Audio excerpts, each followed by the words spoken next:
వారు రాసిన కవితతో ప్రారంభిస్తారు. విరుద్ధాంశాలు. అవుట్సోర్సింగ్ ఉద్యోగిని చేసి సఫాయి కార్మికుని కాళ్ళు కడిగి నెత్తిన నీళ్లు చల్లుకుంటారు. అవుట్సోర్సింగ్ ఉద్యోగిని చేసి సఫాయి కార్మికుని కాళ్ళు కడిగి నెత్తిన నీళ్లు చల్లుకుంటారు. ఉత్పత్తులను పెంచి చెత్తబండిని ఇంటింటికి తిప్పి ప్లాస్టిక్ నిషేధించబడిందని ప్రకటిస్తారు. ఉత్పత్తులను పెంచి చెత్తబండిని ఇంటింటికి తిప్పి ప్లాస్టిక్ నిషేధించబడిందని ప్రకటిస్తారు. నదీ తీరాల్లో ఫ్యాక్టరీలు కట్టి జీవధార కలుషితమయ్యాక పవిత్ర పుణ్యస్థానాలు చేస్తారు. వాడవాడలా మద్యం దుకాణాలు తెరిచి పోలీసులతో పైపులు ఊదించి జరిమానాలు విధిస్తారు. పేదరికాన్ని పెంచే చట్టాలు చేసి చిన్నపిల్లల్ని పనిలో పెట్టొద్దని లేబర్ ఆఫీసర్ యజమాని శిక్షిస్తాడు. సామాన్యులు న్యాయం కావాలని న్యాయస్థానాలు ఆశ్రయిస్తే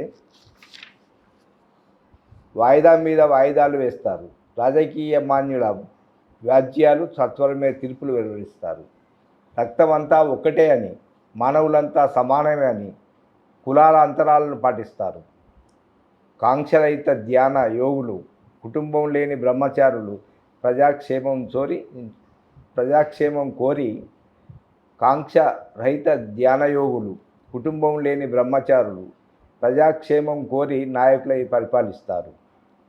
ఔషధ నదుల్ని మురికి కూపాలు చేశాక, గాలిని కాలుష్యంతో నింపాక, వస్తువులతో ఇల్లును దుకాణంగా మార్చాక గాంధీ గారి కళ్ళద్దాల నుంచి స్వచ్ఛ భారత్ కలకంటారు. గాంధీ గారి కళ్ళద్దాల నుంచి స్వచ్ఛ భారత్ కలగంటారు. కవితలన్నీ సామాజిక అంశాలతోనే జోడించబడి ఉంటాయి. విప్లవ భావజాలం చాలా సందర్భాలలో ముందుకొచ్చింది. అలాంటి సందర్భం ఎదురైనప్పుడు, సామాజిక సమస్యలు ఎదురైనప్పుడు దాని మధ్య ఉండే సంఘర్షణనే మీ కవిత్వం అనుకుంటున్నాం. ఆ సంఘర్షణలోంచి వచ్చిన కవిత్వంలోంచి మీరు ఫీల్ అయిన కవిత్వం ఏదైనా ఉందా? అంటే మిమ్మల్ని ఫీల్ చేసిన కవిత్వం. ఆత్మ అనే కవిత బహుశా 11-12 రాసిన, అది పత్రికలు వచ్చింది. అంటే ఒక ఏమీ లేని కుటుంబాలను, సాహిత్య వాసన లేని కుటుంబాల నుంచి వచ్చి కవిగా కొనసాగడం, కవిగా జీవించడం, కవిగా మరణించడం అనేది మామూలు విషయం కాదని ఒక కవిత రాసింది. అట్లనే మన శ్రమాధారిత వలసలు కాబట్టి తెలంగాణ అంతా కూడా మనకు మేధావులు, కవులు, రచయితలు ఇతర దేశాలు తక్కువ దొరుకుతారు. అసలు ఉండరు. నేను భారతదేశం అంతా వెతికినా కూడా దొరకలే. ఒక బాంబేలో కొందరు ఉన్నారు. అది 1948లో పోయిన వాళ్ళు, నిజాం పాలనలో పోయిన వాళ్ళే బాంబేలో సెటిల్ అయిన వాళ్ళు. ఇప్పటి వాళ్ళు ఎవరు లేరు. ఇప్పుడంతా కూడా మన వలసలన్నీ కూడా అరబ్ దేశాలకు, శ్రమ ఆధారిత దేశాలకు పోయినాయి. ఇక్కడ ఏజెంట్ మోసం వల్ల అక్కడ విజిటర్గా పోయి, టూరిస్ట్గా పోయి 6 నెలల తర్వాత వాడు ఆ అడ్రస్ లేకుంటే అయిపోతే దాన్ని కల్లివెల్లి అంటారు. ఆ కల్లివెల్లి అని ఒక కవిత రాసిన. అంటే మనిషి అక్కడికి పోయినాక ఎట్లా చిరునామాను కోల్పోతాడు అనే దాని మీద కూడా ఒక మంచి కవిత 5-6 పేజీలు రాసినప్పుడు వచ్చింది కూడా. చాలామందిని ఆలోచింపజేసింది. ఇట్లా కూడా వలసలన్నీ ఇట్లా కూడా ఉంటాయి అంటే ఉంటాయి. ఇప్పుడు ఒకటే రోజు ఆడ జైల్లో పడి 2 తండ్రి కొడుకులు చచ్చిపోతారు. ఆడ వితౌట్ వీసాతోటి పోయిన వాళ్ళు అరెస్ట్ చేసి చచ్చిపోతే వాళ్ళిద్దరినీ ఇక్కడ ఉన్న దగ్గర ఊరు లోపల రుద్రంగి అని ఉంటుంది, ఒకేసారి కాళ్ళలో కాల పెట్టి పక్క పెట్టి అది బాగా కదిలించింది, బాధ పెట్టింది, హృదయాన్ని అంతా మనం పిండి పడేసింది. అప్పుడు రాసిన కవితనే కల్లివెల్లి. ఇట్లాంటివి చాలా రాసిన. అంటే వాళ్ళ కుటుంబాన్ని విషాదంలో కాకుండా ఆత్మీయులందరినీ, పరిచితులందరినీ అవును విషాదంలోకి దించిన కవిత. అవును.